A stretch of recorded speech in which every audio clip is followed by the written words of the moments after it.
মঙ্গলই তোমার মাতৃ ক্ষমই। হাল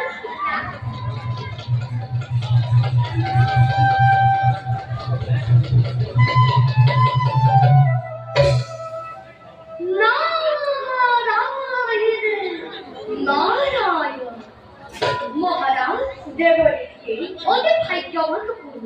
ভাষা দেবরেখে ভাগ্যবান বলেই তো আপনার শ্রী স্মরণ দর্শন সুযোগ পাইছি।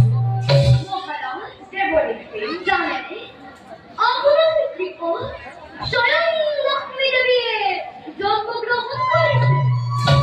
বৈকুণ্ঠেশ্বরে লক্ষ্মী আসলে প্রভু মহারাজ আই রুক্মিণী স্বয়ং লক্ষ্মী আর নারায়ণ জন্মগ্রহণ করেছে তারপর শ্রী কৃষ্ণ